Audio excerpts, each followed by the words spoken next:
tes 1 2.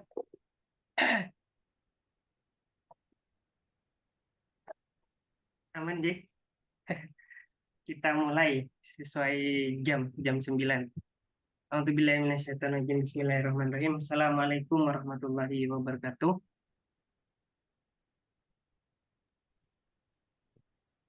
Salam Om Swastiastu, Namo Buddhaya. Salam kebajikan, rahayu, rahayu, rahayu. Baik, senang sekali kita bisa berjumpa dalam acara seminar nasional dan open house kewirausahaan berkelanjutan mewujudkan bisnis yang ramah lingkungan.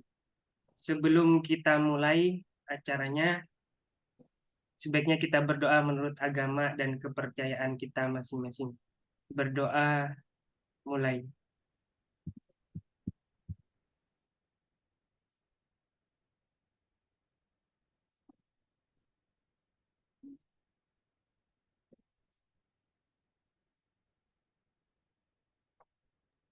Selesai.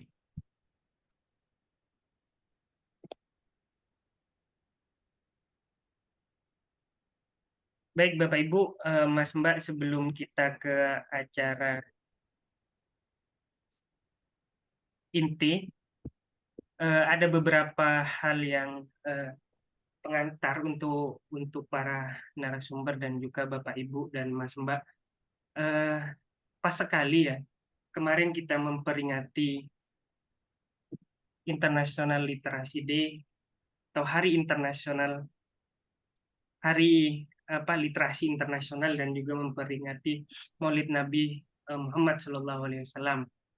Ini menjadi sebuah pengantar bagus bagaimana membaca literasi kita, dan juga yang kedua bagaimana Nabi Muhammad diutus bukan sekedar bukan sekedar kemanusiaan dalam artian menyempurnakan akhlak, tapi juga di sisi lain sebagai rahmat untuk semesta alam kayak gitu. Kalau kita lihat, luar biasa ya, darurat sampah plastik ini di laut, apalagi di darat kita bisa ini sebuah tamparan untuk diskusi kita nantinya. Jadi di Indonesia secara dunia itu menempati peringkat kelima ya, sampah plastik di laut. Apalagi nanti di darat. Saya rasa Narsum akan menjelaskan lebih detail. Terus untuk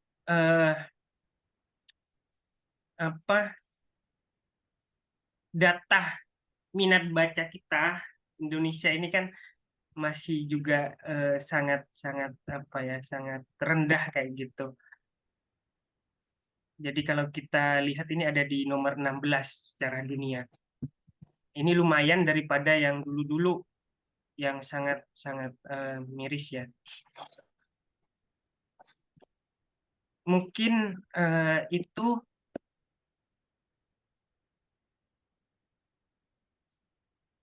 sebagai pengantar saya selaku yang akan membersamai Mas Ihsan dan juga Mbak Hilda. Sumber pertama, kita akan berjumpa dengan Muhammad Ihsan Zain, SPT MSc ya, selaku CEO Sampah Kita dan Direktur Bank Sampah Hamdalah. Kalau kita lihat CV-nya jelas di sini S1-nya di Universitas Muhammadiyah Malang dan juga di peternakan, S2-nya di Universitas Gadjah Mada. Pengalaman pekerjaannya juga luar biasa, manajer konsultan di PT Micat, Inovasi Indonesia dan lain-lain ya, dan manajemen dan lain-lain. Penghargaannya banyak sekali ya. Ada startup anugerah pelaku startup Jawa Timur, ini diberikan oleh Gubernur langsung Jatim, anugerah pemuda utama Jawa Timur, terus anugerah pemuda pelopor Pamekasan, banyak lagi dan sampai terakhir saya lihat beasiswanya juga banyak, dana hibah pendidikan juga dapat, dan terakhir saya lihat udah dipresentasikan di luar negeri. Saya rasa kita perlu banyak belajar dan juga bisa sharing-sharing. Waktu dan tempat saya persilahkan kepada Mas Ihsan. Oke, terima kasih. Selamat pagi, Assalamualaikum warahmatullahi wabarakatuh. Salam, Om Swastiastu, Namo Buddhaya, salam kebajikan. Terima kasih untuk Mas Noval ya, yang sudah memoderatori kami nantinya untuk sharing lah dengan teman-teman seperti apa nantinya arah untuk bisnis yang berkelanjutan kayak gitu. Ya, lebih ke cerita pengalaman sebenarnya kayak gitu. Mungkin saya aja ya yang share screen atau Mas Nova. Bebas, bebas. Oh, Mana? iya. Saya aja ya. Gitu. Enggak.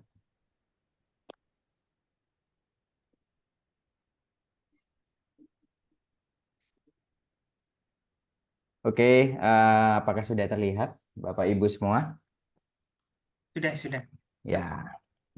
Oke, memang sebuah tantangan ya Bapak Ibu semua ketika melihat bagaimana bisnis ke depan, dan banyak bisnis di Indonesia itu kan skalanya UMKM ya.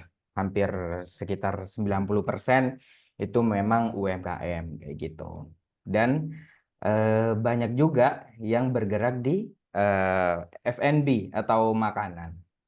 Sehingga memang mau tidak mau, usaha tersebut akan punya dampak secara lingkungan, kayak gitu. Baik dari wadahnya, terus atau sisa makanannya, kayak gitu. Sehingga eh, kami, kita juga semua harus bergerak bersama-sama untuk menyelesaikan masalah-masalah tersebut. Sehingga kalau kita punya usaha, harapannya usaha ke depan itu harus berkelanjutan atau punya legacy yang baik untuk generasi selanjutnya, anak cucu kita, kayak gitu. Nah, bagaimana sebenarnya untuk membuat usaha yang berkelanjutan atau sustainability, itu memang ada beberapa pilar dan itu yang tidak boleh dikesampingkan, kayak gitu. Nah, pilar tersebut ada di konsep bisnis berkelanjutan ini. Jadi harus memang harus memikirkan planet atau environment atau secara lingkungan, terus secara sosial atau orangnya sendiri, dan juga profitnya. Kayak gitu. Jadi tidak bisa Bapak Ibu semua kalau mau berkelanjutan hanya mementingkan eh, apa ya, dedikasi kita ke lingkungan kayak gitu. Memang iya akan berjalan, tapi saya rasa itu juga tidak akan bertahan lama kayak gitu. Apalagi jika hanya mementingkan profit atau secara ekonominya saja. Jadi memang harus dari lingkungan, terus ekonomi dan juga sosial itu harus beririsan. Sehingga terjadilah konsep sustainable atau yang berkelanjutan. Jadi memang tantangannya Bapak Ibu semua ketika mau memulai bisnis, karena saya rasa kalau yang ikut seminar kali ini itu pasti punya keinginan sedikit banyak pengen jadi pebisnis kayak gitu. Jadi mungkin yang paling gampang yang kita lakukan di bisnis sekarang yakni beririsan antara people dan profit. Biasanya seperti itu. Itu yang paling gampang. Tapi bagaimana kita berdampak kepada lingkungan itu hal yang perlu juga dipertimbangkan, kayak gitu. Sehingga tercipta sustainable. Karena kalau Bapak Ibu semua mementingkan itu, ya kita juga sebagai ibadah kayak gitu. Baik di Islam maupun di agama yang lain, Kristen, Buddha dan lain sebagainya, eh, kita juga harus merawat lingkungan kan ya, kayak gitu. Karena itu konsepnya juga masuk ibadah kita, kayak gitu. Nah, oleh karena itu, Sebenarnya saya lanjut ke cerita aja. Ini adalah konsepnya. Selanjutnya saya cerita bagaimana bisnis saya berjalan. Nah, kalau saya awalnya memang saya melihat sosial atau people. Di 2019 saya keluar dari perusahaan multinasional. Kalau Bapak Ibu tahu Ciljedang namanya. Saya ada di head office di Jakarta. Saya pulang waktu itu karena saya ngontrol salah satu cabang. Terus em, saya pulang melihat teman-teman saya yang sudah sarjana ternyata masih nganggur kayak gitu. Dan mereka hanya lihat HP dan lain sebagainya. Kok saya cukup miris kayak gitu karena mereka juga tidak punya kekuatan secara ekonomi gitu. Akhirnya dari irisan tersebut, dari people dan profit yang saya lihat, saya carilah solusi seperti apa. Oh, ternyata saya ketika keliling di lingkungan saya, banyak orang Madura, karena saya berasal dari Madura. Orang Madura kalau di mana-mana stereotipnya itu kan tukang ngumpul sampah ya. Tapi ternyata kalau di rumahnya sendiri mereka males. Karena mereka cukup gengsi kayak gitu untuk ngumpulin sampahnya. Nah, oleh karena itu, saya cobalah cari seperti apa sih penanganan sampah yang sebenarnya kayak gitu. Akhirnya kalau di Pulau Jawa itu memang sudah banyak seperti bank sampah kayak gitu. Akhirnya eh, terjadilah tiga irisan tersebut, baik dari sosial, ekonomi, dan juga secara lingkungan. Seperti itu. Jadi saya buatlah di 2019 itu, yakni bank sampah. Kalau di Pamekasan dulu, nama kami Bank Sampah Hamdalah. Karena banyak, ya kalau orang Madura kebanyakan memang mayoritas Islam kayak gitu. Oke, saya lanjut. Nah, tapi sejak 2022 kami berganti nama menjadi Sampah Kita. Karena kenapa? Karena kita mau manfaatnya lebih luas seperti itu. Jadi kita buatlah yang namanya Sampah Kita. Jadi apa Sampah Kita?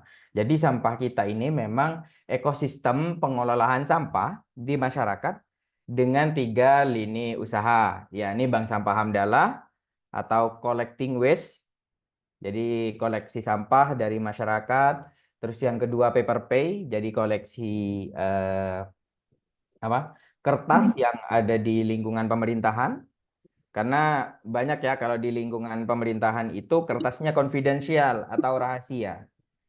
Tapi tiba-tiba setelah diloak atau dikasih ke pengepul, biasanya itu jadi bungkus nasi. Nah, itu yang tidak diharapkan kayak gitu. Jadi dibuatlah paper pay yang lebih terjamin keamanannya sehingga itu dicacah dan langsung disetorkan ke pabrik kertas kayak gitu. Dan yang terakhir itu adalah ekosantren.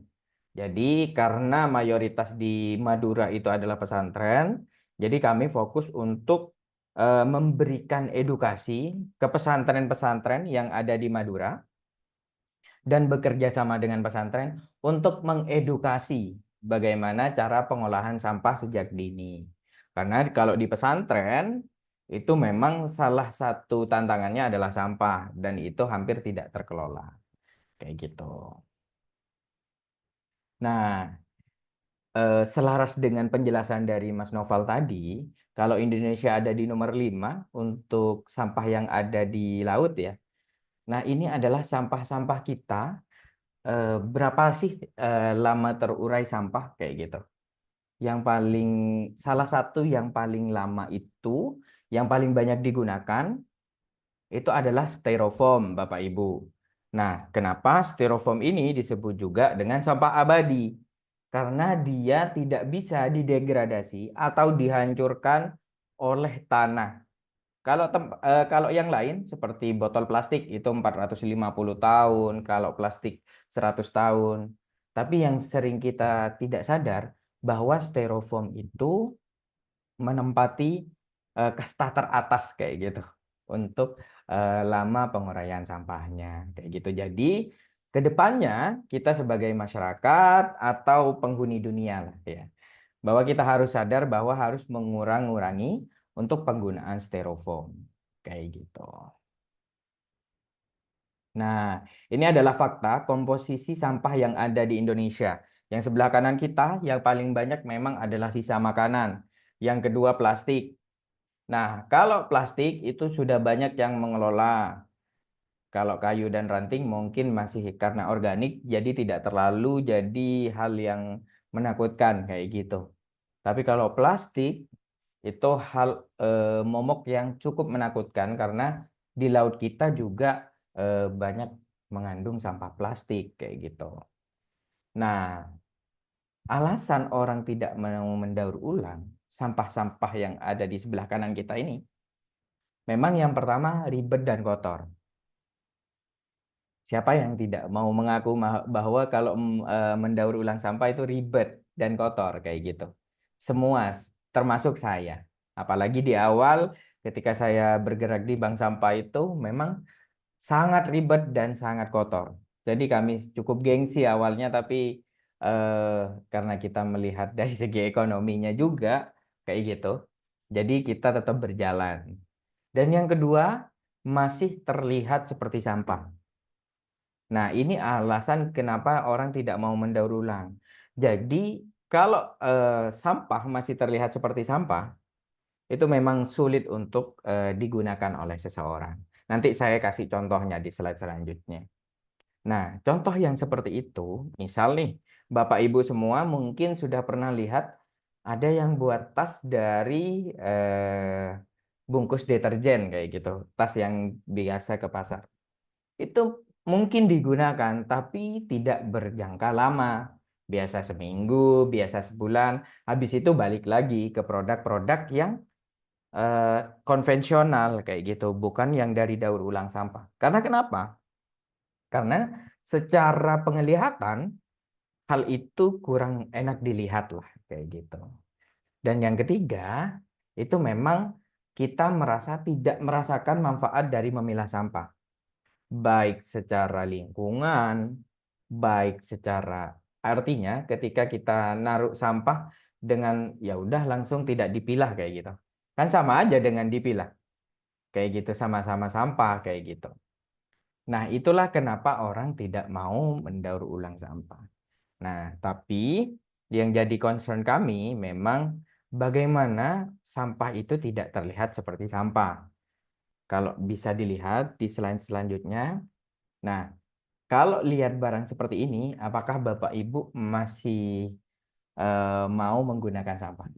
Coba ngacung tangan, siapa yang masih mau dan digunakan kemana-mana deh. Misal mau berlibur kayak gitu. Mau nggak menggunakan bahan-bahan yang seperti ini? Atau barang-barang yang seperti itu? Ada yang ngacung tangan? Oke. Mbak narasumber Mbak Hilda ya mungkin ya. Tapi sesekali ya. Jadi nggak mungkin berkali-kali kayak gitu. Apalagi acara resmi kayak gitu. Mau ketemu gubernur misal. Karena Mbak Hilda ini sepertinya mau dapat anugerah dari Gubernur Jatim nih gitu. Nah, tidak mungkin pakai yang seperti ini. Tapi saya coba perlihatkan contoh daur ulang sampah yang lebih keren. Mau nggak kalau yang seperti ini? Yang ini adalah Adidas, yang bawah itu adalah Robris. Jadi ini juga dari daur ulang sampah. Nah, itu adalah tantangan ketika kita mengelola sampah. Ketika sampah masih terlihat seperti sampah, jadi orang sulit untuk mau mendaur ulang. Tapi kalau seperti sepatu Adidas, siapa yang tidak mau? Bahkan kita beli bukan cuma daur ulang gitu. Harganya bisa 2 sampai 3 juta harganya. Kalau yang bawah itu Robris. Ini murni dari tutup botol aja sebenarnya. Ini tempatnya di Surabaya. Robris ini bergerak di tutup botol air mineral dan itu dijadikan ya kayak semacam apa ya, keramik mungkin ya. Dan itu juga sudah kerja sama dengan Fore Coffee. Hampir tersebar di seluruh Indonesia dan bahkan sekarang sampai ke Singapura kayak gitu. Nah, itulah tantangan ketika memang mengelola sampah. Dan mengelola sampah itu sulitnya bukan main. Kayak gitu. Karena kalau mau tidak terlihat seperti sampah, biasanya biayanya harus lebih besar. Kayak gitu. Nah, ini adalah budaya kita dalam mengelola sampah. Jadi yang pertama kita harus tahu bahwa gunungan sampah itu berasal dari satu bungkus yang kita buang. Sebenarnya biasanya kalau saya ke sekolah-sekolah, saya kasih video bahwa ada satu orang yang awalnya itu adalah tempat bersih, tapi karena ada satu orang yang men-trigger membuang sampah, satu bungkus, itu bisa mengundang orang lain untuk membuang sampah di tempat yang bersih tadi. Bahkan akhirnya si tempat bersih tadi menjadi tempat sampah kayak gitu atau tumpukan-tumpukan sampah. Itu adalah budaya yang kita masih lakukan. Jadi lain kali kalau sudah punya sampah tolong dikantongi. Sampah apapun. Jadi kalau tidak mau dikantongi, cari tempat sampah atau jangan membuat sampah kayak gitu. Terus, nah ini yang paling banyak kalau di kota-kota besar. Kita yang buang sampah, terutama ke sungai, kita juga yang protes. Wah, ini kenapa pemerintah nih tidak bisa menangani banjir? Padahal kita juga yang buang. Gitu. Nah, terus fakta yang ketiga, kita sudah memilah sampah. Mungkin di universitas atau di perusahaan atau kantor. Kita sudah memilah sampah nih menjadi tiga. Ada yang organik, anorganik, ada yang B3, kayak gitu. Tapi ketika diangkut, ternyata masih dalam satu truk. Lah buat apa kita milah, kayak gitu. Percuma dong, kayak gitu. Nah, dan yang terakhir memang solusi penanganan sampah tidak melalui pendekatan masalah dari penghasil sampah. Kayak gitu. Nah, karena penghasil sampah itu ada tiga jenis tetap. Klaster ekonomi atas, ekonomi menengah, dan ekonomi bawah. Yang paling banyak memang adalah di ekonomi menengah dan bawah. Mohon maaf. Kayak gitu. Sama seperti saya. Saya juga penghasil sampah. Nah, kenapa kalau ekonomi atas? Karena ekonomi atas itu sudah aware atau sudah sadar dengan kebersihan. Kayak gitu. Dan sadar akan lingkungan. Karena mereka sudah tidak memikirkan isi perutnya. Sedangkan kalau yang ekonomi bawah dan menengah, mohon maaf, isi perut dulu deh, kayak gitu. Baru mikir lingkungan, kayak gitu. Jadi seharusnya penanganan sampah itu memang harus berbasis ekonomi terlebih dahulu. Makanya kenapa saya dulu ketika buat bank sampah, kita konversikan sampah-sampah di masyarakat menjadi uang, terutama tabungan. Biasanya kayak gitu. Nah, tabungannya macam-macam. Ada yang emas, ada yang berbentuk tabungan 6 bulan itu seperti seragam sekolah dan lain sebagainya. Nah, dan menurut data, pengaruh kesadaran lingkungan itu yang pertama adalah ketidaktahuan, yang kedua kemiskinan. Jadi relate bahwa memang penghasil sampah itu yang paling banyak adalah di klaster ekonomi bawah kayak gitu. Dan juga kemanusiaan karena kita juga tidak sadar bahwa sampah yang kita hasilkan itu merusak lingkungan untuk semuanya. Terus gaya hidup yang dapat menghasilkan sampah kayak gitu. Nah, ini karena tadi eh, apa ya, penghasilan sampah atau sampah terbanyak di Indonesia adalah sampah makanan, memang pendekatan untuk apa ya, sampah organik itu memang harus lebih masif daripada yang lain. Seharusnya seperti itu. Makanya banyak sekarang orang budidaya maggot ya. Udah umum lah ya seperti itu, kayak gitu. Nah, makanya saya juga di Madura bergerak di seperti itu. Jadi di eh, pondok-pondok itu saya ajarkan untuk mengelola sampah organiknya untuk menjadi maggot. Nah, prosesnya akan seperti ini. Jadi dari sampah organik terus dikonversi menjadi larva atau jadi pupa lah kayak gitu. Nah, ini yang akan bisa menjadi protein meal atau pakan ternak. Bisa seperti itu atau pakan lele itu sangat memungkinkan. Bisa juga menjadi minyak dan bisa juga menjadi kasgot. Kasgot itu sisa-sisa dari maggot itu, ya kotoran dari maggot itu menjadi pupuk organik yang bagus banget kayak gitu ke tanaman kita.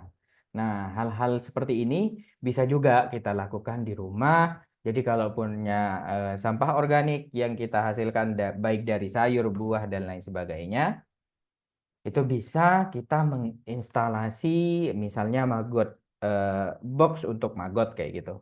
Banyak kok di e-commerce itu jual yang seperti itu tempat-tempatnya kayak gitu. Nah, ini adalah contoh kami ketika ke beberapa pondok pesantren untuk penyadaran ekosantren namanya di kami kayak gitu. Penyadaran pengelolaan sampah sejak dini kayak gitu. Kami juga sudah bekerja sama dengan Astra Internasional untuk melakukan ini. Nah, ini adalah posisi sampah kita dibandingkan tempat-tempat yang lain. Ada Smash, ada Gringo, yang paling terkenal itu Octopus ya, sama Duitin kalau di Jakarta kayak gitu. Tapi kalau yang cukup besar secara perusahaan itu kan Waste for Change kayak gitu. Nah, kami ada di tengah-tengah seperti itu. Ada Bank Sampah Hamdalah yang kami lakukan, terus Ekosantren, terus Paper Pay yang tadi kayak gitu. Nah, kalau Bapak Ibu semua melihat secara ekonomi, kalau kita lihat secara sosial dan secara lingkungan, pasti kan kita tidak terlalu semangat ya untuk melakukan hal-hal yang seperti ini. Tapi saya coba perlihatkan bagaimana potensi penjualan sampah yang ada di Indonesia. Nah, jadi ini adalah potensi pengembangan sampah. Kalau kita ngambil 2,1% penduduk aja deh yang sadar akan pengelolaan sampah, terus kita kelola dengan baik. Ambil ceruk 2% aja, jangan banyak-banyak. Jadi dalam setahun kita bisa menghasilkan 834 miliar. Kayak gitu. Jadi bapak-bapak mungkin atau ibu-ibu kalau mau mengelola potensi pengembangan sampah, bisa potensi yang seperti ini. Kayak gitu. Dan meskipun saya belum nyampe ke sini, ya ada kayak gitu. Keuntungan-keuntungan yang cukup lah untuk menghidupi keluarga kayak gitu. Nah, ini adalah di balik sampah kita. Ada saya, terus ada Rizky Yuanda, terus ada Mas Firman. Nah, ini adalah milestone kami. Dari yang awalnya Bank Sampah Hamdalah, terus sampai berubah menjadi sampah kita. Jadi kami di 2022 itu dapat penghargaan dari SERA atau dari Astra Internasional, ya dapat uang pembinaan, terus kita buat magot kayak gitu di 2022. Di 2022 juga kami rebranding menjadi sampah kita agar kebermanfaatannya lebih luas sehingga tidak terkotakkan hanya kalau Bank Sampah Hamdalah kan identiknya dengan Islam saja, tapi kita juga ingin bermanfaat untuk yang lain kayak gitu. Terus kita juga top 10 untuk membuat aplikasi di OCBC EDSP atau bank dari Singapura kayak gitu di Jakarta. Kita masuk top 10 dari 600 peserta. Terus kita juga buat program Hilang Healing Mulung. Jadi tiap hari Minggu kami ke pantai-pantai kayak gitu.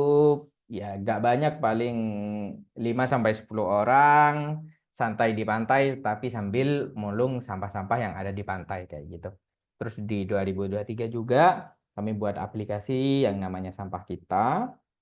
Terus kita juga dapat penghargaan Pemuda Pelopor di Pamekasan.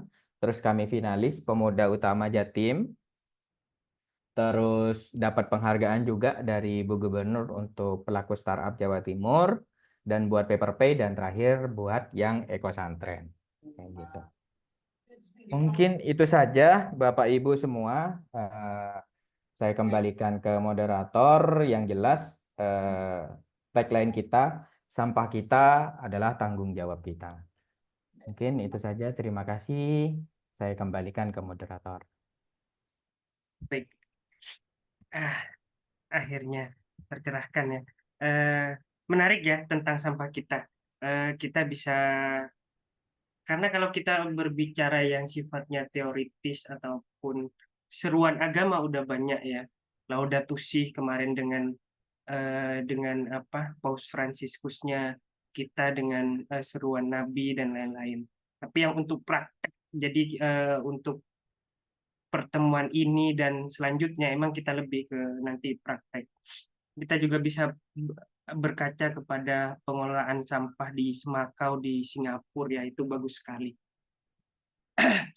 Ya, kita lanjut ke acara selanjutnya, yakni narasumber yang kedua. Beliau Mbak Hilda Sukmawati.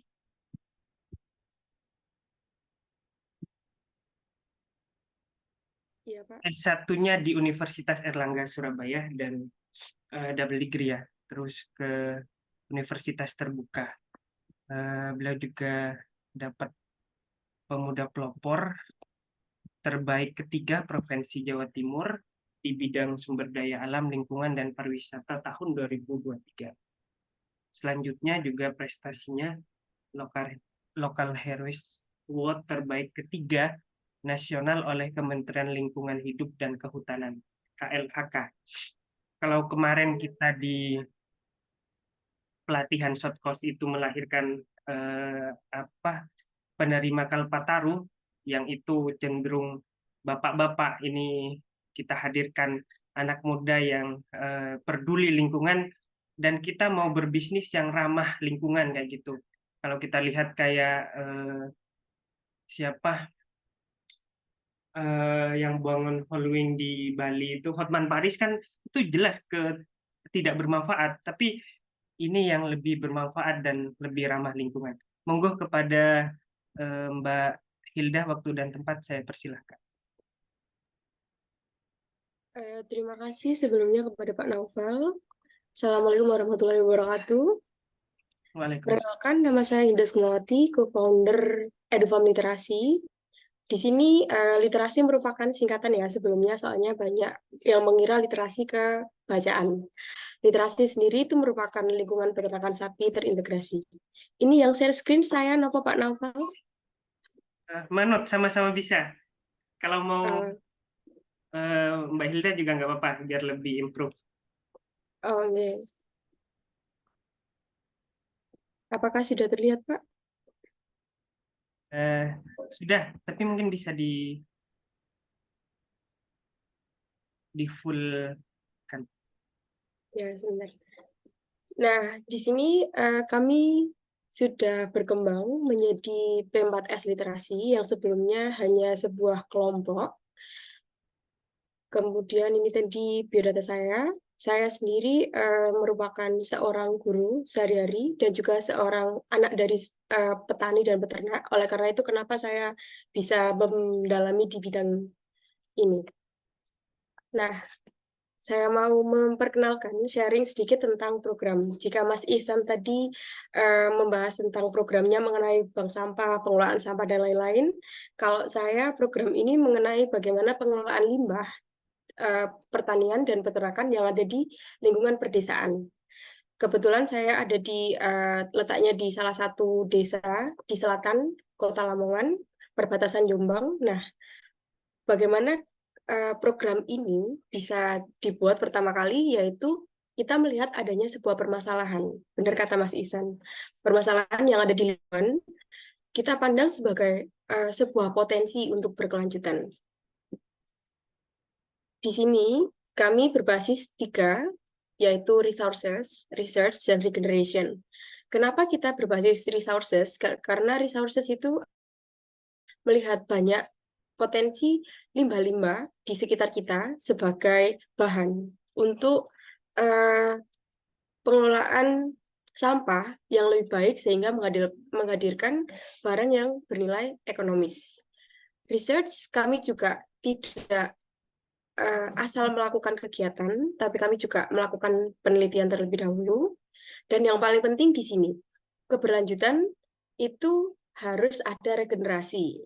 Nah, banyak yang masyarakat sekarang untuk generasi muda, banyak yang menolak untuk jadi petani dan peternak.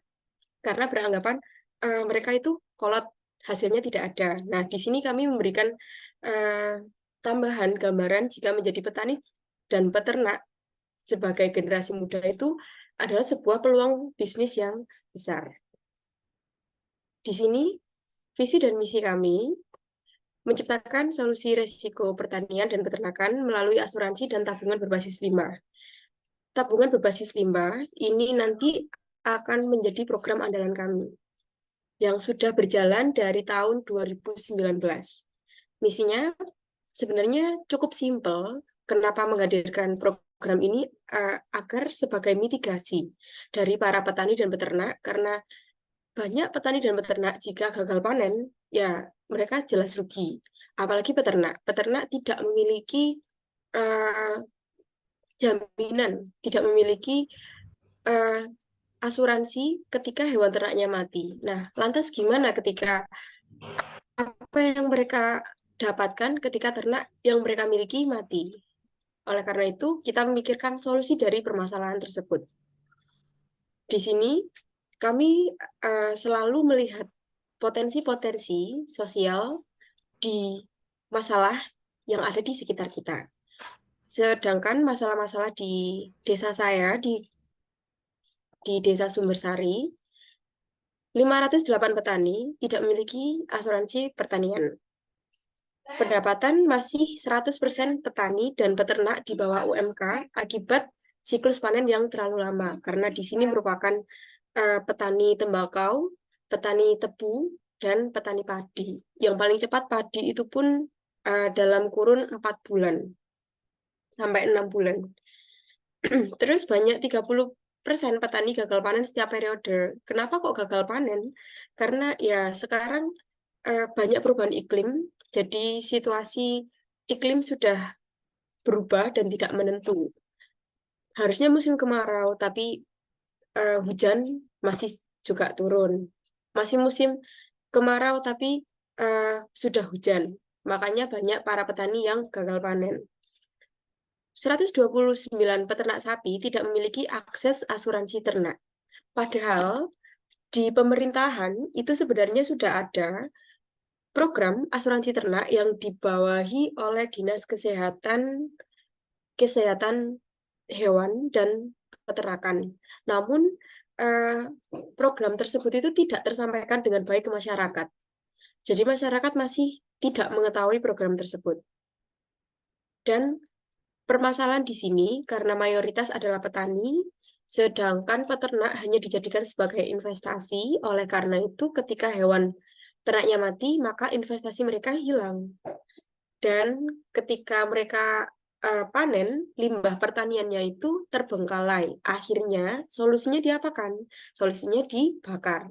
Nah, otomatis hal-hal tersebut akan menghadirkan pencemaran-pencemaran lingkungan. Tidak hanya limbah dari damen, dari jerami saja, tapi juga limbah dari jagung maupun tebon dari tebu. Sedangkan untuk pengelolaan limbah di peternakan, di desa kami sebelumnya itu tidak ada sama sekali. Jadi limbah peternakan itu hanya dibiarkan terbengkalai gitu aja. Akhirnya apa? Mencemari lingkungan dan menimbulkan bau yang tidak sedap. 61% sapi di Kecamatan Sambeng terjangkit PMK. Alhamdulillah pada tahun 2020-2021 ketika PMK terjadi di kandang koloni kami hanya 0 yang mengalami PMK akibat dari mitigasi yang dilakukan. Setelah kami mencari solusi-solusi yang ada, kita juga harus selalu mengupdate masalah yang ada di lingkungan kita. Setelah kita dari tahun sebelumnya, jika petani dan ternaknya sudah terasuransikan, masalah timbul lagi. Masalah yang terbaru timbul lagi, yaitu banyak jika ternaknya sudah terasuransikan, maka giliran petani dan peternaknya yang belum terasuransikan. Biasanya yang mendapat asuransi adalah para pekerja kantoran ataupun PNS, ASN. Nah, bagaimana dengan petani dan peternak? Nah, itu sebuah permasalahan yang baru. Begitu juga dengan potensi yang ada. Potensi yang kita di desa saya banyak masyarakat yang usia produktif. Dan pengembangan untuk pusat edukasi di kita awalnya merupakan sebuah kandang koloni.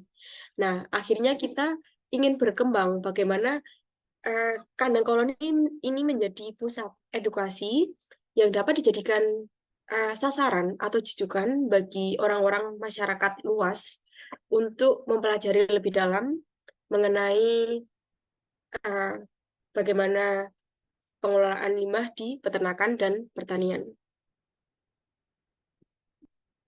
Ini sosial mapping kami, jadi kami sudah memulai program ini dari tahun 2018. Kami mulai dari perlahan bagaimana peningkatan kapasitas pengelolaan ternak, terus inisiasi produk, pengembangan produk, limbah ternak, pengembangan usaha kelompok, penguatan manajemen kelembagaan, pembentukan P4S literasi, dan sekarang launching EduFarm literasi. Hal ini sesuai dengan keberlanjutan yang dimaksud. Kenapa? Karena jika kita tidak membuat roadmap yang jelas, maka keberlanjutannya tidak ada target yang ingin dicapai. Maka kegiatan-kegiatan juga tidak akan terarah dengan baik. Kegiatan program literasi ini merupakan integrated farming, di mana kita mengintegrasikan antara pertanian dan peternakan. Maksudnya bagaimana? Nah, maksudnya kita memanfaatkan limbah yang ada di pertanian dan peternakan untuk saling bermanfaat satu sama lain. Kita mengambil limbah peternakan untuk dijadikan sebagai pupuk di pertanian. Sedangkan limbah pertanian tadi ada seperti tebon jagung ketika setelah panen, ada banyak damen setelah musim panen, itu kan banyak terbengkalai. Sedangkan hewan ternaknya tidak mencukupi. Jadi hewan ternaknya terbatas dengan limbah pertanian yang tidak terbatas gitu. Solusinya bagaimana? Nah, kita olah limbah pertanian tersebut menjadi silase.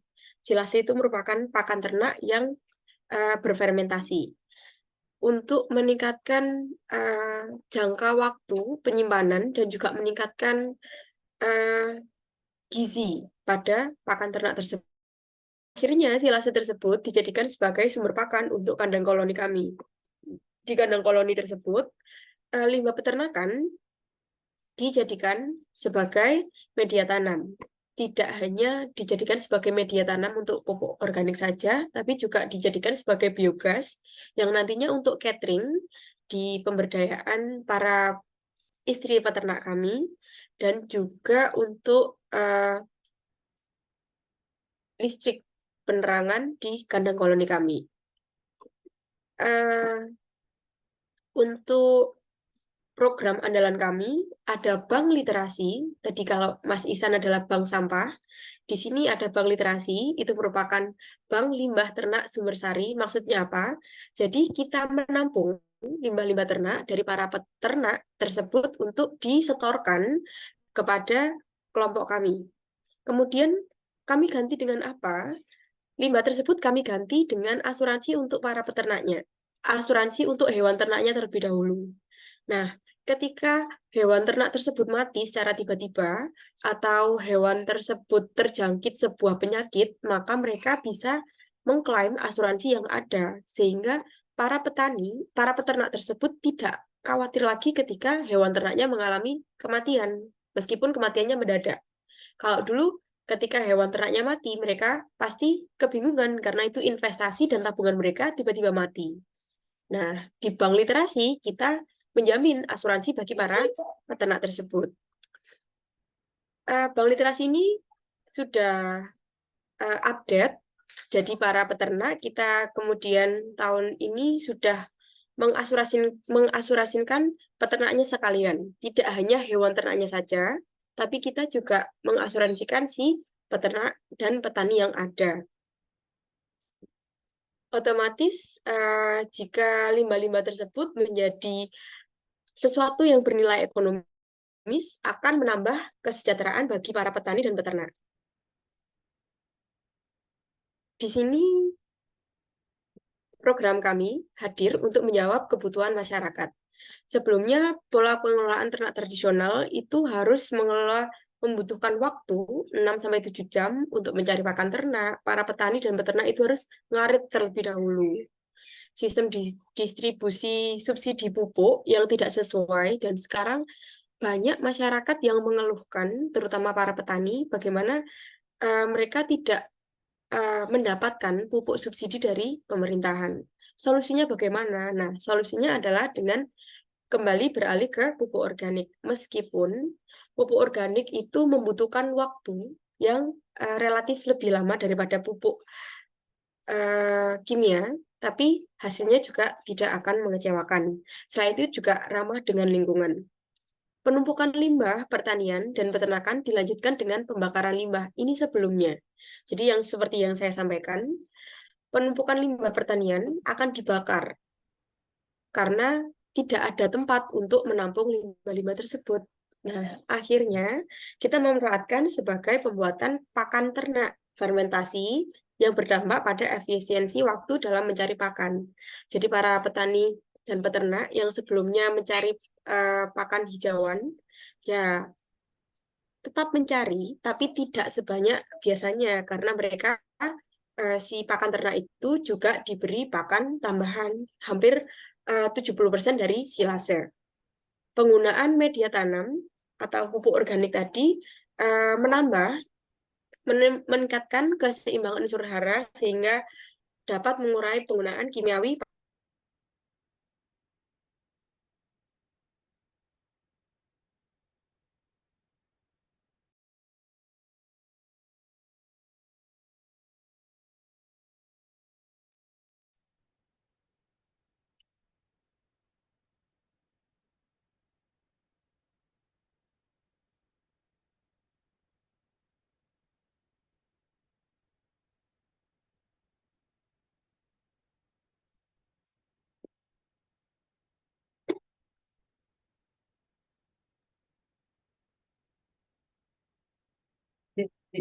Oh, putus. Oh, maaf sebelumnya, Pak.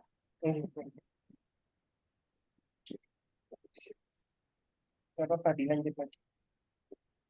Sebentar. Nah, saya lanjutkan. Kami juga melibatkan kelompok rentan. Ada yang dari orang usia lanjut, ada yang dari pengangguran atau orang yang tidak mampu, maupun para buruh tani dan pemuda yang ada di masyarakat. Nah, tujuannya untuk apa? Tujuannya untuk keberlanjutan yang ada dan juga sebagai sumber pendapatan tambahan. Perubahan sistem yang ada. Jadi tahun ini kita sudah menjadi pusat pembelajaran yang bersertifikat, yaitu P4S Literasi, dan kita juga sudah mengembangkan website kami, jadi kita sudah melakukan online course, dan terwujudkan adanya komunitas pemuda literasi, di mana para pemuda itu terjalin dalam sebuah komunitas, sehingga kita bisa melakukan pendampingan kepada para pemuda-pemuda tersebut untuk selalu melakukan pengelolaan terhadap limbah pertanian maupun peternakan yang ada. Perkembangan inovasinya, kita selalu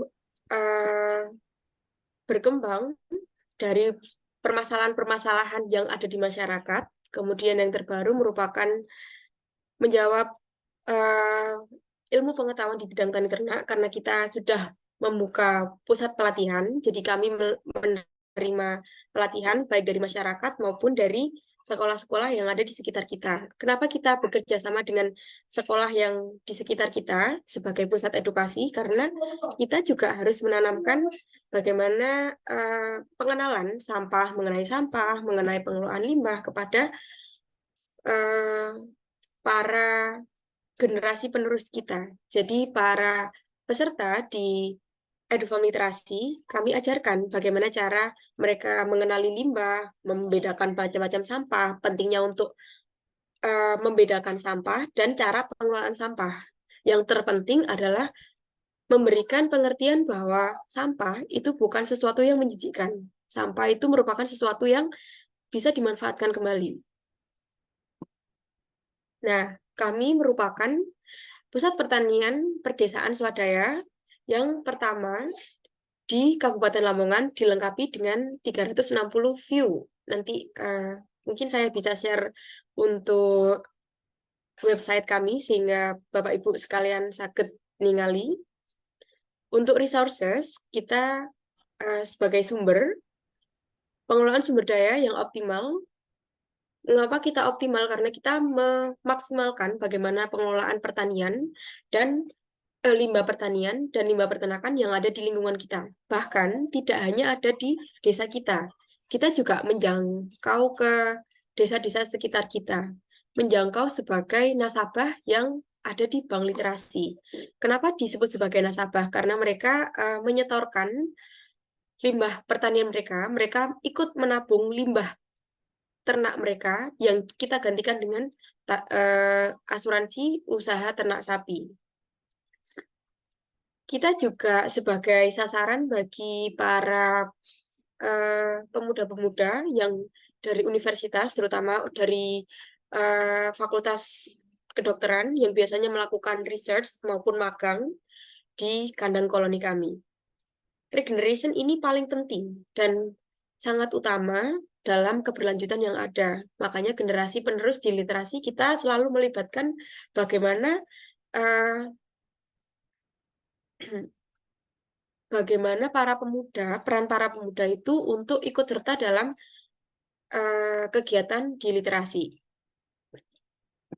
Ini merupakan website literasi dan yang di bawah itu merupakan street view yang bisa dilihat untuk mengetahui lokasi kandang literasi kami. Nah, keberlanjutannya adalah sustainability kompasnya, di mana kami bisa mengurangi emisi CO2 sebanyak 25.830 ton. Ini diambil dari kegiatan pengelolaan limbah pertanian. Jadi pada masyarakat tidak perlu lagi membakar limbah pertanian dari ketika panen. Mereka tidak perlu membakar limbah padi, jagung, maupun tebu lagi, karena dimanfaatkan sebagai pakan ternak. Pemanfaatan 756 ton limbah kotoran sapi yang akan kami daur ulang dan kita jual sebagai media tanam yang alhamdulillah sudah kita distribusikan ke 7 kabupaten terdekat di sekitar kita. Pemanfaatan 100 ton limbah pertanian karena mayoritas di masyarakat Sumbersari dan masyarakat kecamatan kami itu merupakan seorang petani, jadi kita memanfaatkan limbah pertanian yang ada untuk dijadikan sebagai silase. Well-being-nya, kita terdapat 162 rumah tangga ternak teredukasi, tani ternak terintegrasi. Maksudnya 162 ini selain yang ada di kandang koloni, yang merupakan anggota kami, yang memiliki peternak, petani dan peternak yang melakukan peternakan itu di rumahnya masing-masing. Nah, itu kita edukasi bagaimana mereka untuk menyetorkan dan menabung limbah peternakan di kandang kami. Keterlibatan 43 perempuan. Kenapa kok keterlibatan perempuan itu penting? Karena kita di sini ada pemberdayaan istri para peternak. Kita juga memikirkan bagaimana kalau istri para peternak ketika di rumah, jika tidak musim panen, mereka hanya sebagai buruh tani. Nah, akhirnya kita memberikan solusi agar mereka dimanfaatkan untuk mendapatkan tambahan dengan cara bekerja di kandang kami pada proses produksi media tanam maupun untuk mengurus kebun percobaan yang ada. Kami juga ada dari kelompok rentan maupun pemuda yang ada dalam sektor tani ternak yang bertugas untuk mengelola kandang maupun ketika dalam produksi.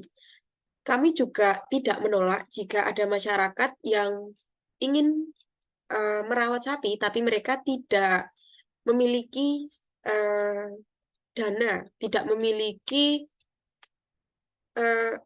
memiliki uang untuk membeli sapi. Kami menawarkan kepada masyarakat di Sumbersari, jika ada yang ingin menjadi peternak tapi tidak memiliki dana, kami menawarkan sistem bagi hasil. Untuk ekonomi, otomatis pendapatan kelompok kita meningkat, jangkauan pasarnya ada di 10 kabupaten, terdapat 250 nasabah bank literasi dengan tabungan limbah. Ini menjangkau hampir di seluruh kecamatan yang ada. Dan kami juga merupakan yang paling penting ada sebuah komunitas pemuda literasi di mana kita mendampingi para pemuda-pemuda tersebut untuk selalu mengelola limbah pertanian dan peternakan yang ada ketika mereka kembali ke desanya masing-masing. Jadi komunitas pemuda literasi ini ada dari para pemuda yang sudah melakukan pelatihan di kandang edufam kami dan kembali ke tempat mereka, tapi mereka masih bingung bagaimana untuk memulai usaha, bagaimana mengawalinya, maka kami selalu melakukan pendampingan kepada pemuda-pemuda tersebut. Ini merupakan kapabilitas yang ditingkatkan baik dari individu, kelompok, maupun sosial. Kami pada tahun 2021, ketika wabah COVID menyerang, awal-awal sebelum COVID itu Delta, kita berbagi 5.000 botol jamu cegluk untuk meningkatkan imun kepada masyarakat sekitar. Kohesi sosialnya ini juga kami mengurangi kesenjangan dengan penyediaan lapangan kerja baru, baik bagi masyarakat rentan tadi maupun remaja yang pengangguran di desa kita. Kami juga mengelola konflik akibat timbunan limbah tani ternak menjadi produk bernilai jual, yaitu silase dan pupuk organik tersebut. Kemudian ada rekonsiliasi berupa partisipasi 70% pemuda dalam pengelolaan P4S literasi. Kenapa? Di P4S literasi 70%-nya merupakan pemuda karena pemuda merupakan generasi yang selanjutnya dan mereka memiliki sumber daya yang lebih capable dan perlu untuk dibina. Ini merupakan dokumentasi program literasi yang ada. Ada yang menabung limbah pertanian, pengelolaan silase, jamur bonggol jagung ketika panen jagung, jadi ini musiman. Ada kebun percobaan yang diurus para istri peternak yang merupakan pemberdayaan dari kelompok kami. Jamur merang ini ketika musim padi, jadi ini dari Damen. Ada pembuatan catering, ini juga dikelola oleh para istri para peternak. Nah, yang disampaikan tadi pengelolaan limbah rumah tangga untuk dijadikan sebagai magot. Ada kolam ikan juga di kandang literasi kami. Kita juga menjadi berbagai narasumber di pelatihan, terutama pelatihan untuk pembuatan pupuk organik, pelatihan untuk pemberdayaan sapi, pelatihan biogas, dan pelatihan untuk bank limbah. Kemudian ada pemanfaatan bioselari. Pemanfaatan bioselari ini hasil dari kotoran cair yang kemudian menjadi padat ketika di biogas yang mengalami yang lebih baik daripada media pupuk organik biasa karena emisi gas metana yang ada di bioselari sudah berkurang dimanfaatkan oleh biogas tersebut. Ini merupakan produk-produk kami dan produk-produk catering ini biasanya dipasarkan di kecamatan sekitar. Berikut pemaparan program edufam literasi. Tagline kami, literasi, ubah limbah menjadi solusi.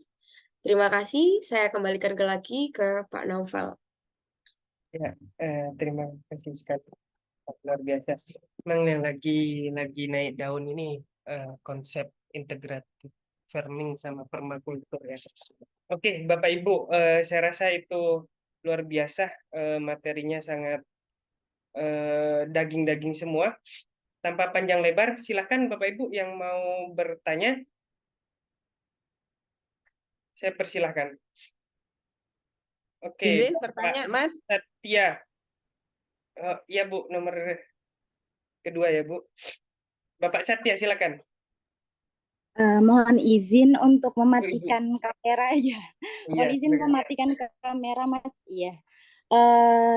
Ini pemaparan Masya Allah sangat luar biasa sekali ya, pemaparan dari kedua narasumber hari ini sangat menginspirasi. Ini ya terdengar mudah, tapi saya yakin sekali pada kenyataannya sebelum sukses seperti saat ini pasti banyak sekali kendala dan masalah-masalah yang dihadapi di lapangan, gitu ya. Mulai dari proses produksi mungkin juga ada penolakan dari masyarakat atau mungkin biasanya ya apalagi yang ditarik tadi adalah kaula-kaula muda gitu ya. Nah kan sekarang tuh terkenal bahwa uh, apa anak-anak muda itu adalah anak-anak yang malas pusing. Nah, ini kira-kira boleh dikasih tahu nggak sih masalah-masalah apa saja yang paling berat ditemui di lapangan? Kemudian tips-tips untuk masalah tersebut gitu, sehingga kalau misalnya kita pengen nerapin ini di kota kita, ya saya dari Kendari, Sulawesi Tenggara, Mas. Nah, ini bagaimana ya? Maksudnya supaya nantinya bisa terus to be continue, tidak berhenti di tengah jalan atau biasa kita bilang hangat-hangat kuku seperti itu. Terima kasih. Izin Mas Ihsan sama Mbak Hilda, ini mau ditampung 3 dulu apa satu-satu? Ngikut Mas. Ya bener, terserah Pak Naufal monggo. Eh, kita tampung dulu, nggih. Oke, monggo. Siap. Silakan Ibu Mukarromah. Makasih, Pak.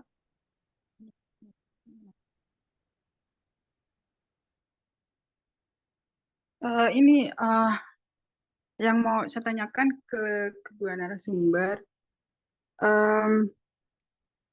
dari sisi apa sih kegiatan ini sebagai penghasilan ya?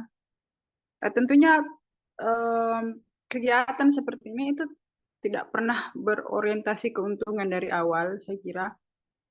Cuman yang saya mau tanyakan itu adalah dari mana sebenarnya sumber keuangannya selama ini. Karena kalau saya perhatikan kalau kegiatan yang ini kan apa sih istilahnya wirausaha, tetapi saya tidak tahu marginnya berapa begitu ya. Terus di awal pasti amat sangat sulit.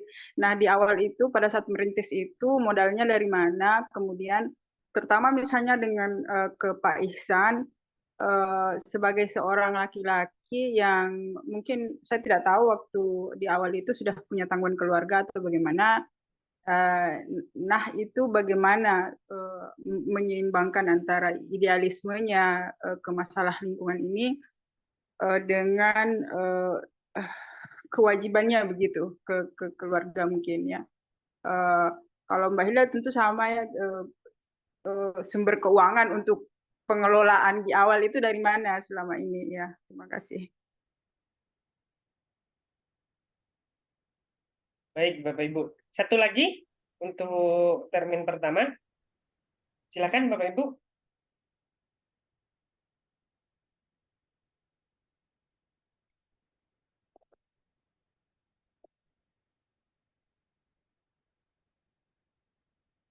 lima orang.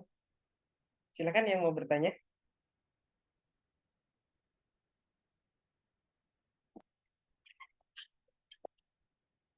Atau sambil nunggu yang lain, 2 pertanyaan dulu. Pertama dari Ibu Satya Darmayani tentang masalah terberat awal-awal merintis dan motivasinya kepada anak muda. Terus Ibu Mukarroma terhadap pertanyaannya sumber keuangan, modal, dan juga tadi penyeimbangnya ya. Silahkan. Ladies first, ladies first. Mas, bisa-bisa aja. Oke, saya menjawab satu pertanyaan dulu dari Ibu Septia. Bagaimana kami menarik pemuda untuk join di kami, tidak menampik kalau para pemuda sekarang itu kan berorientasi pada apa yang didapatkan, gitu nih Bu.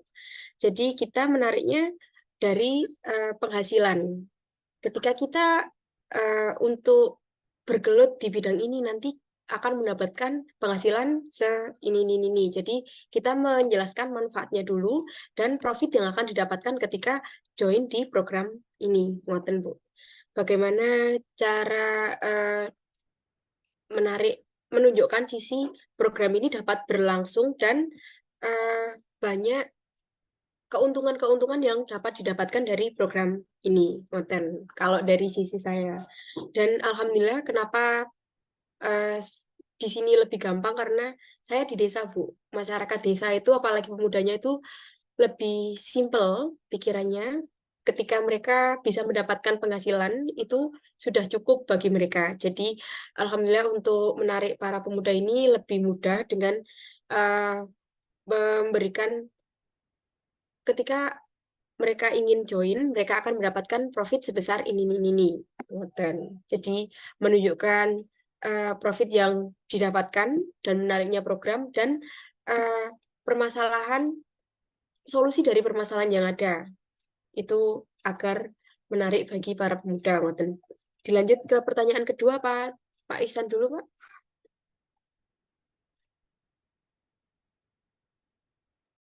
Langsung aja kayaknya Mbak selesaikan. Ya, enggak apa-apa. Oh. Selanjutnya ke Ibu Mukarroma. Sumber keuangan awal kami dari kelompok, Bu, karena kami merupakan kelompok tani ternak. Awalnya kami membangun kelompok itu sudah memiliki kas. Kemudian kami mendapatkan program bantuan CSR dari perusahaan petrokimia Gresik. Jadi kita mendapat suntikan dana dan pembinaan sehingga kami dapat berkembang. Terus kita menjadi sebuah badan hukum koperasi di mana yang menaungi kegiatan-kegiatan dari kegiatan-kegiatan yang ada, baik di Bank Literasi, kemudian kita menjual media tanam, laba dari silase, kami mendapat keuntungan yang kemudian jadikan menjadi kas kami, sehingga alhamdulillah sampai sekarang itu programnya masih tetap berjalan. Baik, itu yang bisa saya jawab. Terima kasih. Ya, saya dilanjut Mas Ihsan. Oke, saya jawab untuk pertanyaan yang pertama ya. Bagaimana tantangannya untuk anak muda dari Ibu Setia Darmayanti. Jadi memang kalau untuk pengelolaan sampah sendiri, Bu Setia ya, kalau di kami itu sangat-sangat sulit kayak gitu. Saya ada usaha lain, ada fotokopi, ada rental PS kayak gitu. Nah, bahkan dengan gaji yang lebih besar, kalau di sini ya, untuk bergabung untuk mengelola sampah itu memang anak muda sangat sulit. Sampai sekarang pun seperti itu. Saya cukup kesulitan ketika mau hire atau merekrut anak muda kayak gitu. Jadi memang kalau di kami karena berbasis sistem, jadi tidak terlalu jadi masalah banyak atau tidaknya manpower kayak gitu. Jadi memang kalau di kami yang ngelola sampai sekarang ada sekitar 8 orang saja kayak gitu. Dan memang orang-orang tersebut yang memang dedikasi dari awal kayak gitu. Jadi kalau untuk hire pegawai baru sekarang bukan main, sulit-sulit banget. Nah, tapi kami juga memberdayakan orang-orang di sekitar kami, misalnya untuk bekerja kayak gitu, tidak perlu anak muda juga. Jadi memang kalau untuk anak muda mau tidak mau, kalau di sini kesulitan banget kayak gitu. Jadi memang harus bangun tim terlebih dahulu, bangun sistem sehingga untuk kesulitan manpower itu tidak terlalu jadi masalah yang besar kayak gitu. Kalau di kami seperti itu. sampai sekarang. Apalagi memang ya ada juga tim kami yang kalau bahasa di kami ekor tikus gitu ya. Besar di awal, kecil di belakang ada. Karena itu memang seleksi alam ya, Ibu ya. Jadi memang pasti ada yang seperti itu. Bahkan di tim kami ada 3 orang yang sebelum profitnya lumayan kayak gitu, mereka mengundurkan diri gitu. Sekitar 6 bulan awal kayak gitu. Karena memang di 6 bulan awal kan kita pasti belajar ya. Kita usaha, tapi sekaligus belajar seperti apa sih sebenarnya kayak gitu. Kalau di awal kan pasti cuma mengira-ngira, oh mungkin kayak gitu. Usaha ini akan seperti ini gitu.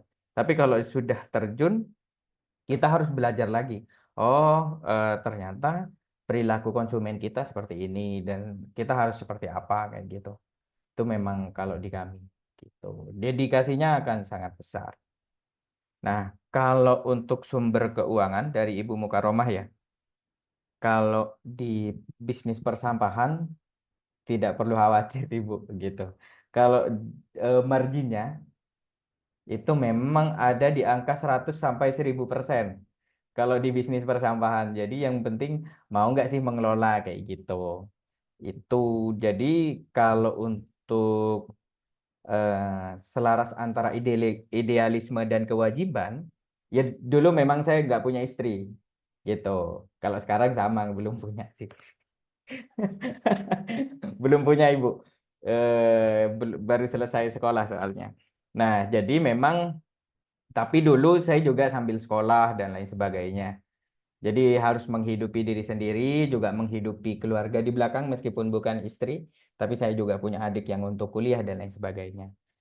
Jadi memang tidak terlalu jadi masalah untuk marginnya atau penghasilannya. Sebenarnya seperti itu. Tapi kalau modal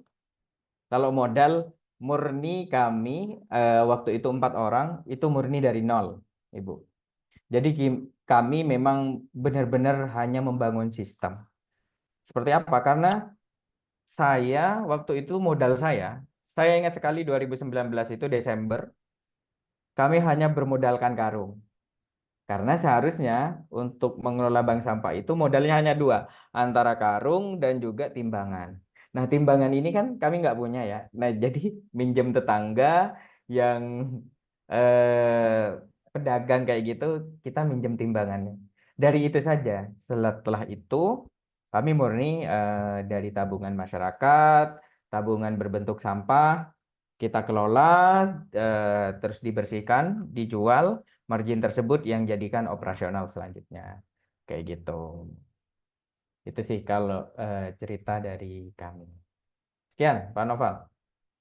Siap, siap. Eh, Gimana Ibu Setya Darmayani sama Ibu Mukaromah? Apakah ada respon? Monggo, monggo. Iya, luar biasa sekali, Masya Allah. Saya cukup tertarik, Mas, di bidang persampahan ini karena terus terang saya juga alumni dari Universitas Gadjah Mada, jurusan Magister Teknik Pengendalian Pencemaran Lingkungan.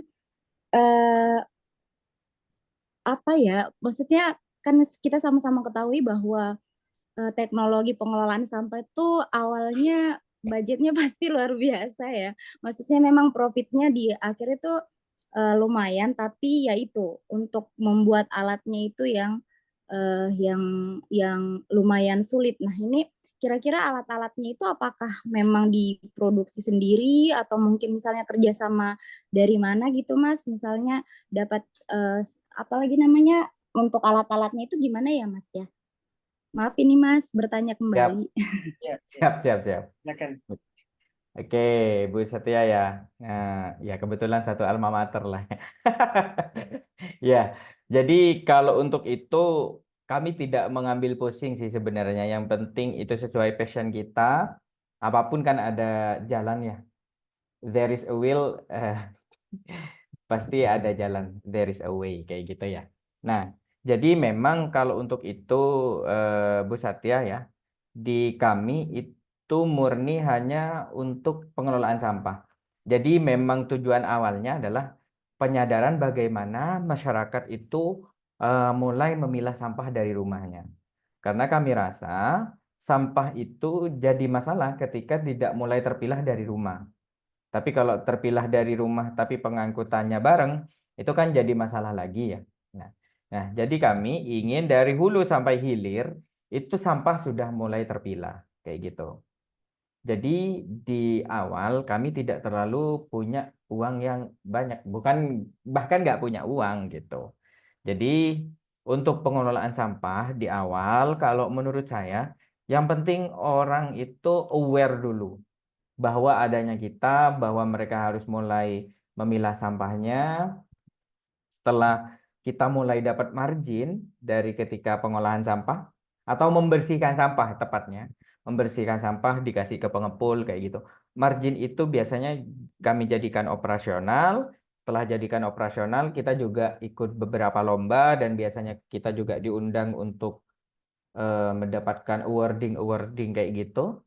Nah, itu biasanya jadi pelumas lah kayak gitu. Jadi bahan bakar. Pasti Mbak Hilda juga sama sebenarnya. Bahan bakarnya bisa dari situ. Jadi tidak murni hanya dari si bisnis, tapi dari anugerah-anugerah seperti itu. Karena yang berbasis SDGs itu pasti diprioritaskan dimanapun, kayak gitu. Dan dari situ biasanya kita punya inovasi-inovasi untuk berkembang kayak gitu, berkembang lebih pesat, buat Magot, buat apa, buat program A, program C kayak gitu. Jadi memang ya mau tidak mau harus perlahan kayak gitu. Ya. Itu Bu Setia ya. Nggih, terima kasih banyak, Mas. Ya, Bu, kalau mau berlanjut nanti via WA. Oke. Silakan Bapak Ibu, eh, kalau masih ada yang belum perlu diklirkan atau ada yang mau ditanyakan, saya persilahkan Bapak Ibu.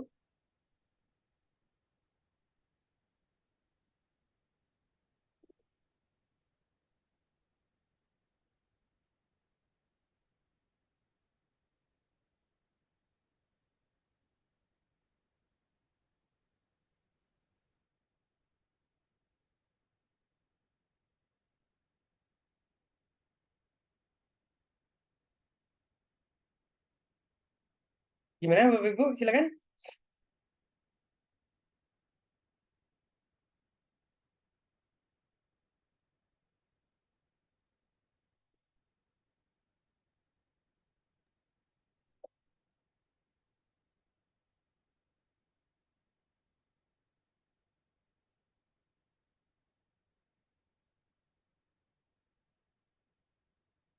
Empat 43 orang ini. Silakan Bapak Ibu. Apa udah nggak sabar mau terjun lapangan? Ini tadi saya sempat lihat kan ada sampah kita itu kayaknya sudah punya aplikasi. Tapi ini saya cari di Play Store kok tidak dapat ya Pak ya? Betul, Bu Makaroma. Kalau aplikasi di kami, karena memang ekspansinya masih terbatas ya, tidak secara nasional langsung, jadi hanya ada di beberapa daerah kayak gitu. Jadi memang dikhususkan untuk nasabah dulu kayak gitu. Jadi nanti kalau mungkin sudah eh, ke seluruh Indonesia pasti nanti kita launching kok gitu. Jadi memang Kalau ini ke apa Mbak Hilda mungkin ini ya. Saya tidak tahu ya. Tadi kan katanya kalau dengan pemuda di desa itu diberitahukan pendapatannya berapa kalau misalnya ikut. Itu nominalnya bisa dicek. Atau Paling kalau nggak tidak boleh. itu Bu, UMR. Paling nggak 11-12 sama UMR. Kalau di Lamongan UMR-nya 2.700.000. Banyak Atau banget. kalau di kami sistem harian. Ngoten. Oh, jadi yang UMR itu dibagi dengan berapa itu ya, bagi ini jumlah hari kerja. Ini Hmm. beres. Atau mungkin kalau misal kita ingin memberitahukan profit tadi untuk menarik para pemuda, kami bandingkan dengan jika jenengan para pemuda itu kerja di sini nanti biasanya mendapatkan gaji segini. Tapi ketika ikut di kami nanti profitnya akan lebih baik segini, ngoten diberitahukan seperti itu. Nah, terus kalau yang di awal tadi kan katanya sudah ada kelompok kerja ya, apakah Kelompok kelompok? kelompok tani ternak Bu dan koperasi Oh kami iya, sudah ada. kelompok tani. Itu apa Mbak Hilda, kelompok tani ternak itu? Nggih. Organisasi bentukan gitu dari Iya, pemerintah atau apa? kami organisasi bentukan dari masyarakat Bu. Terus ada SK dari kepala desa. Jadi Oh, bukan berarti dari dana pemerintah, awalnya itu tapi dari kami dana desa gitu ya. bukan dari dana desa, tapi ada SK dari desa untuk menguatkan bahwa kami memang sebagai kelompok tani ternak di desa Sumbersari, ngoten. Tapi dengan sukarela anggotanya itu Tanggal 1 dana awal kerja. gitu ya. Nggih, bagaimana Bu? Tadi kurang jelas? Yang katanya di awal itu sudah kelompok tani Tak- ternaknya itu sudah punya kas di awal, itu berasal dari ini urunan anggota. Iya, iuran awalnya kan kita belum sebuah koperasi, jadi kan ada iuran wajib untuk setiap anggotanya awalnya. Terus kami kan dana dari kas kita kembangkan untuk yang bagi hasil tadi Bu. Jadi jika ada masyarakat yang ingin merawat sapi, kita berikan indukan, nanti bagi hasilnya ketika anakannya itu kami kumpulkan. Akhirnya tersebut berkembang, terus kami jadikan program tadi berjalan, kemudian kita bentuk koperasi. Ngoten. Ya, ya. Oh, dari awalnya dari situ ya. Oh ya, ya. Makasih, Iya. makasih Mbak Hilda. Iya, sama-sama Bu. Oke. Ini di kolom chat ada pertanyaan. Untuk menanamkan kesadaran lingkungan sebaiknya pada usia berapa? Apakah efektif jika pada anak-anak TK? Nah, silakan. Narsi. Monggo, Bu Guru dulu. Baik, usia efektif sebenarnya ya Pak, benar dari bahkan bukan pada usia TK saja, tapi lebih dini lebih baik ketika anak sudah paham, ketika umur 3 sampai 5 tahun, sesimpel buang sampah pada tempatnya ya, nah itu diberitahukan. Kemudian nanti kita beritahukan kenapa kok buang sampah harus pada tempatnya. Nanti kamu kalau nggak buang sampah nanti bisa sakit. Nah, itu sejak dini dan diterapkan pada lingkungan rumah sangat efektif. Makanya kita bekerja sama dengan para sekolah, nggak hanya TK saja, tapi dari PAUD bahkan. Ketika melakukan outing class, kami ajak ke kandang, kami kenalkan ke sampah itu apa saja, jenisnya seperti apa. Nah, akibat dari tidak mengatur dan mengelola sampah dengan baik itu kan anak-anak kan pikirannya masih sangat-sangat sederhana. Jadi nanti kalau kamu tidak membuang sampah pada tempatnya, sampahnya itu nanti menumpuk, kamu dapat sakit. Nah, anak-anak kan pasti takut dengan kata-kata sakit. Nah, itu bisa sebagai eh, pelajaran kecil untuk mereka. Terus dikenalkan bagaimana sampah kotoran ini itu tidak masih bisa dimanfaatkan lagi. Jadi ketika ada sampah, jangan langsung dibuang. Ngoten. Monggo Oke. Mas Isan. Oke, Ya. kalau dari Ini. kami, ya benar ya kalau yang sedini mungkin kayak gitu, karena kan anak kecil itu copy paste dari apa yang dia lihat ya. Dia melihat seperti apa, contohnya seperti apa, jadi dia itu yang akan mereka lakukan. Biasanya seperti itu. Tapi kalau di kami itu eh, penanamannya itu mulai dari SMP kayak gitu, mulai dari SMP sampai SMA. Karena kenapa? Seharusnya memang sejak dini kayak gitu. Ada juga sekolah yang dari SD itu sudah bekerja sama dengan kami. Jadi tiap kelas itu biasanya nabung sampahnya per kelas dan itu jadi kas kelas. Itu. Tapi kalau untuk yang objek untuk sosialisasi kami itu mulai dari SMP karena kami ada kuesioner kayak gitu. Ada pertanyaan, Dan itu rencananya memang kami akan buatkan jurnal gitu. Seperti apa perilaku tentang pengelolaan sampah di lingkungan pesantren kayak gitu. Jadi memang targetnya untuk sosialisasinya itu SMP sama SMA. Tapi tidak menutup kemungkinan pengajarannya juga di TK ataupun mulai dari rumah sejak kecil. Gitu. Terima kasih. Di mana Pak Dwi Susanto? Ada respon? Iya, terima kasih. Luar biasa. Narasumbernya masih muda dan karyanya banyak. Ya, terima kasih. Ya, Bapak Ibu, ada lagi pertanyaan atau kita cukupkan? Muhammad Yulianto, silakan.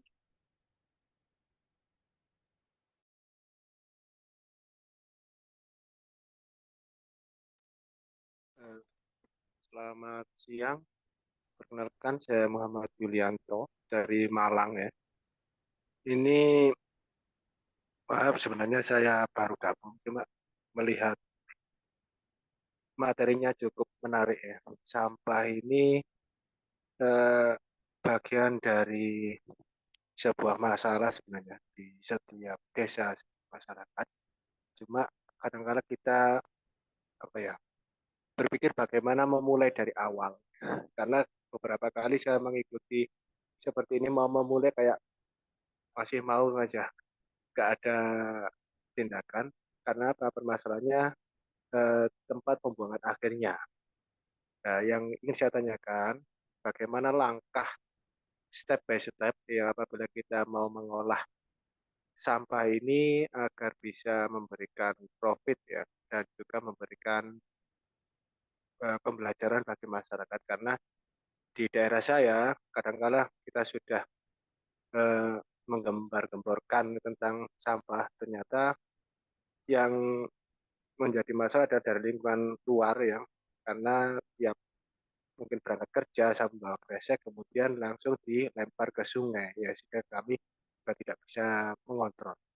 Dan mungkin yang saya tanyakan bagaimana langkah-langkahnya mungkin apa yang harus dilakukan apabila mau mengelola kemudian tempatnya itu yang tidak ada.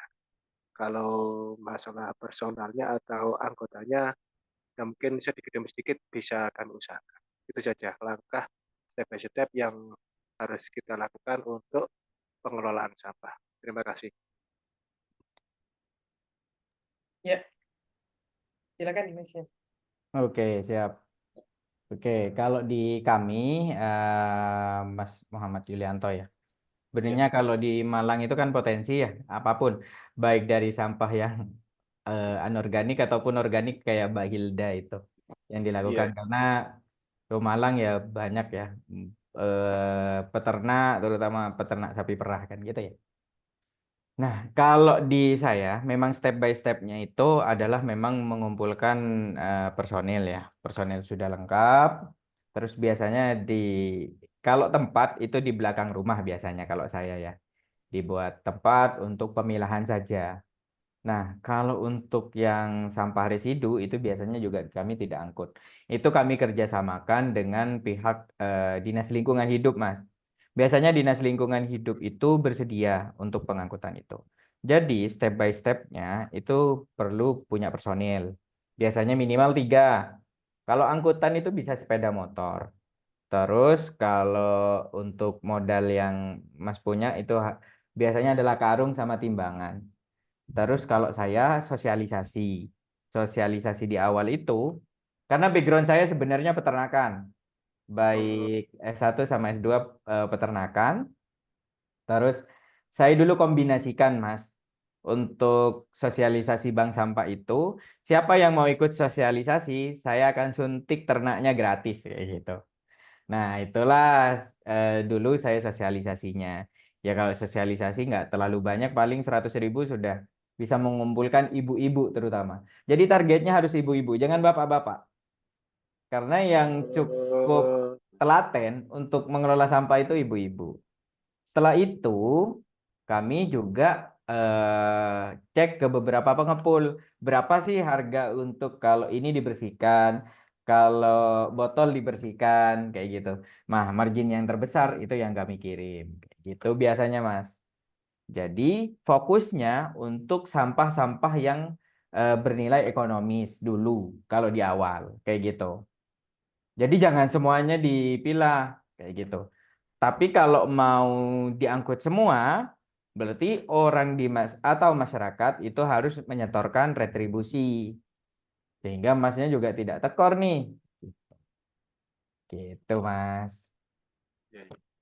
Oh, berarti intinya hanya yang bernilai ekonomi ya, nggak semuanya. Soalnya yang menjadi permasalahan kan banyaknya pempes-pempes. Nah, kalau di awal saya sarankan jangan dulu. Sesuai kapasitas kita terlebih dahulu. Baru kalau nanti setelah selanjutnya, biasanya kalau Mas Yulianto mengajukan ke Dinas Lingkungan Hidup, itu ada program TPS 3R biasanya. Itu kalau di sini ada setiap desa biasanya seperti itu. Jadi Mas menginisiasi itu, tanya ke Dinas Lingkungan Hidup, berkoordinasi sama pemerintah desa atau aparatur desa, biasanya dapat hibah seperti itu dan bisa Mas Yulianto yang mengelola kayak gitu. Karena yang punya kesadaran kan Mas Yulianto. Gitu sih Mas. Sarannya seperti itu. Ya, ya. Terima kasih, Pak. Siap Mas. Sama-sama. Oke, eh, udah clear ya, saya rasa. Oke,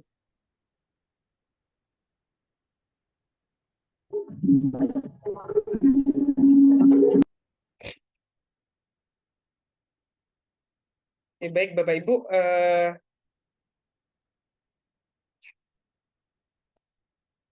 mungkin semuanya udah terjawab. Selanjutnya kita closing statement ya dari kegiatan ini, mungkin bisa dari Mbak Hilda dan juga Mas Zen. Silakan. Monggo Mas yang terlebih dahulu. Dari tadi saya dulu soal Mas. Oke.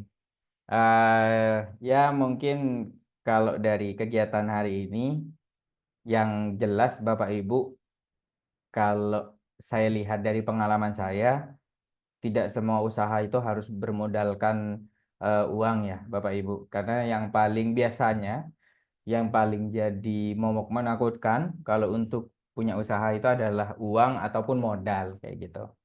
Jadi silahkan bisa diadaptasi untuk polanya, bagaimana kami membuat usaha yang tidak terlalu banyak uangnya, tapi menghasilkan cukup banyak uang ataupun lapangan pekerjaan. Dan yang paling penting juga kita harus mengedepankan keberlanjutan, baik keberlanjutan kita maupun anak cucu kita dan juga lingkungan kita. Sehingga itu yang perlu dipikirkan, tidak hanya keuntungan. Mungkin itu saja dari saya. Sekian. Assalamualaikum warahmatullahi wabarakatuh. Salam. Dilanjut. Kalau dari kami, dari program yang kami jalankan, tak lupa yang paling penting adalah bagaimana membentuk tim yang solid untuk keberlanjutan tersebut. Dan juga regenerasi bagi para penerusnya, itu juga sangat perlu diperhatikan. Kemudian bagaimana jangan memperhatikan profit terlebih dahulu, tapi bagaimana kita bermanfaat untuk sekitar dan untuk sesama. Begitu Pak Novel dari saya. Sekian. Terima kasih. Wassalamualaikum warahmatullahi wabarakatuh. Waalaikumsalam warahmatullahi wabarakatuh. Ya, sempurna ya dari apa yang sudah di-closingkan. Saya rasa ini penting ya sebagai bonus demografi anak muda yang peduli di lingkungannya. Karena kalau kita mau usaha kaya raya tapi tidak tadi ya tidak bermanfaat, tidak ramah lingkungan kan eman-eman sekali ya. Mungkin itu yang bisa saya sampaikan sebelum ditutup dan juga kami akan sampaikan ini ya Bapak Ibu.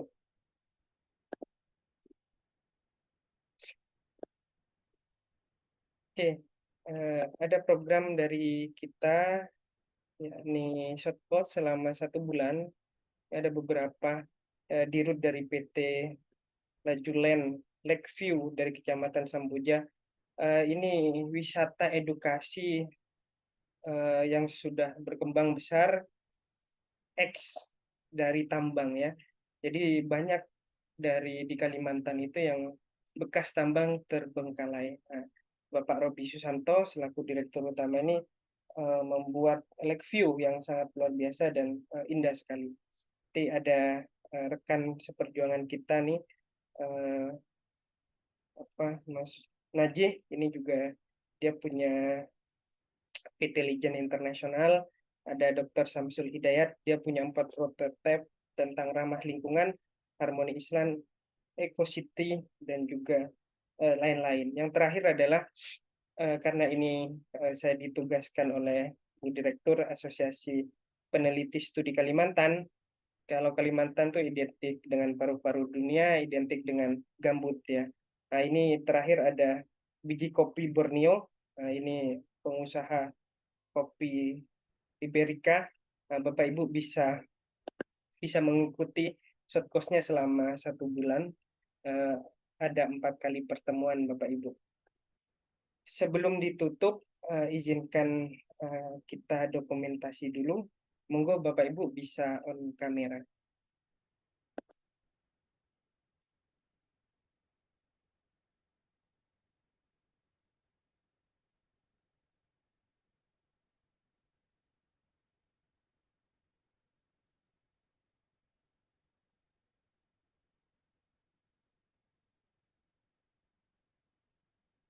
Oke, saya hitung.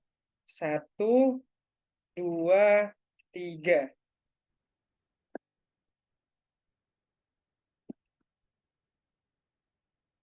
1 kali lagi.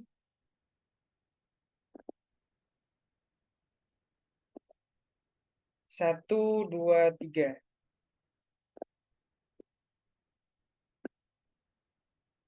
Terakhir, sunnah 3 kali. 1, 2, 3. Ya. Oke, luar biasa ya. Kita bisa belajar sama Pak Muhammad Julianto nih. Udah punya deba, udah punya anak kecil, diikutkan dengan seminar menjaga lingkungan.